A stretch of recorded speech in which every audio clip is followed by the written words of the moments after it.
আসসালামু আলাইকুম। পান্তা ভাত অ্যান্ড আর্টস চ্যানেলে আপনাদের আরও একবার স্বাগত জানাই।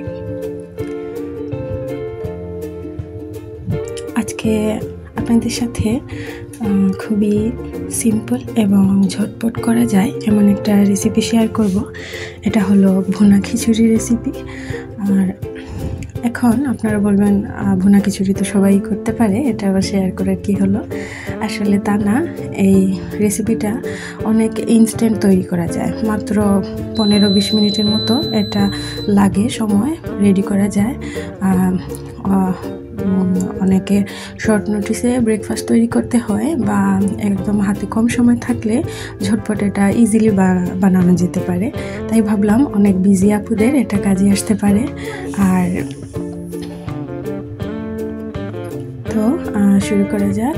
এখানে আমি চাল, পোলাওয়ের চাল, ছোলা এবং মুগ ডাল পরিমাণ মতো ভিজিয়ে রেখেছি ব্যালেন্স করে, এবং এখানে পেঁয়াজ, গরম মশলা দিয়ে দিয়েছি, লবণ দিয়ে দিয়েছি অফ ক্যামেরায়।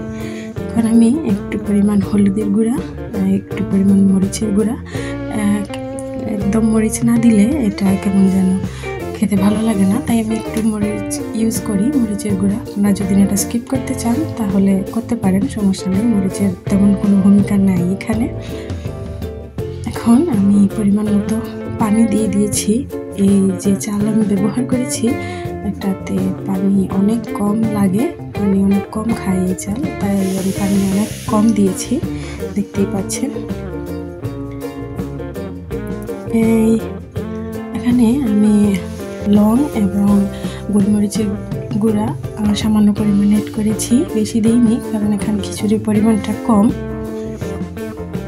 এবং আমি টাইমিংটা সেট করে রাইস কুকারে এটা বসিয়ে দিয়েছি। এখন ঘড়ি ধরে মাত্র 20 মিনিটের মধ্যে এটা রেডি হয়ে যাবে, কিচ্ছুই করতে হবে না, জাস্ট সব কিছু দিয়ে বসিয়ে দিলে এটা 20 মিনিট পরে হয়ে যায়। এখন আমি এই পর্যায়ে এসে মনে হলো কিছু বাঁধাকপি দিয়ে দিই, ঘরে আছে, তাই কেটে দিয়ে দিলাম বাঁধাকপিও।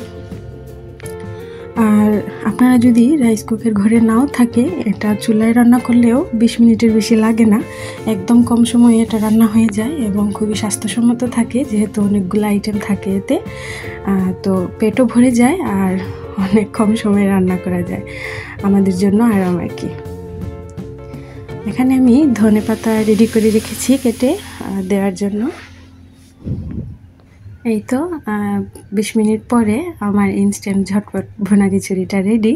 দেখতে পাচ্ছেন একদম ঝরঝরে এবং কালারটা কি সুন্দর এসছে, মনে হচ্ছে কত টাইম নিয়ে না জানি রান্না করেছি। আসলে এটা একদম কষ্ট করতে হয় না, সব কিছু দিয়ে দিয়ে বসিয়ে দিলেই হয়ে যায়, একদম ইজি, আমাদের জন্য একদম আরামের কাজ এটা।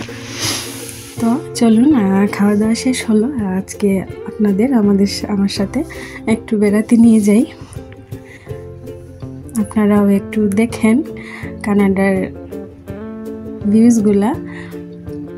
আজকে আমরা খাওয়া দাওয়ার পর একটু মলে যাব, মলে তেমন কোনো দরকার না, একটু ঘুরে দেখে আসার জন্য যাব, তাই ভাবলাম একটু ভিডিও বানিয়ে ফেলি, আপনারাও দেখবেন।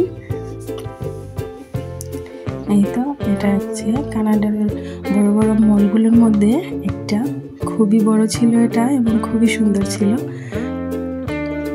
প্রায় সব জিনিসেরই দোকানপাট ছিল। দিওয়ালির টাইম ছিল তাই ডেকোরেশন করা হয়েছে এখানে।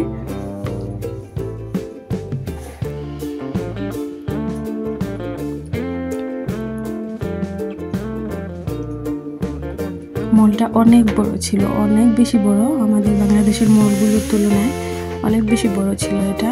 একদিক দিয়ে ঢুকলে পুরো দিন শেষ হয়ে যাবে, একদিক ঘোরা শেষ হবে না, এইরকম অবস্থা আর কি।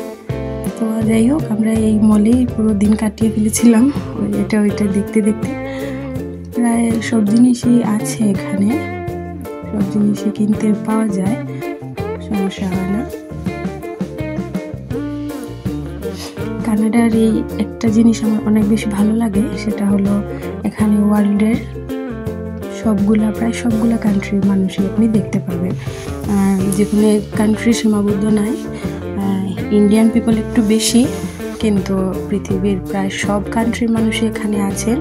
China, Japan, Indonesia, Mexican, Bangladesh, India, Pakistan, প্রায় সব কান্ট্রির মানুষই আছেন। কোন দেশের মানুষ না নাই, সব কান্ট্রি। ইভেন ইউরোপের মানুষও আছে এখানে, ফ্রান্স, ইতালি, সব জায়গার মানুষ আছে।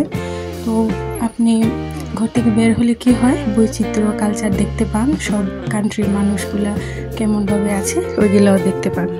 তো ওই জিনিসটা আমার খুবই বেশি ভালো লাগে, তাই ভাবলাম আজকে আপনাদেরও দেখাই, যে আপুরা ঘরে বসে বসে আমার ভিডিওগুলো দেখেন, ওরা আমার সাথে একটু ঘুরে দেখে আসলেন। যেদিন কপালে ধরবে সেদিন লাইভ এসে দেখবেন, এর আগ পর্যন্ত আমার সাথেই দেখেন। ওকে, আজকে এই পর্যন্তই। আপনাদের যদি ভিডিওটি ভালো লেগে থাকে একটা লাইক দিতে অবশ্যই ভুলবেন না, আর চ্যানেলটা সাবস্ক্রাইব করে রাখবেন আরও ভিডিও পাওয়ার জন্য।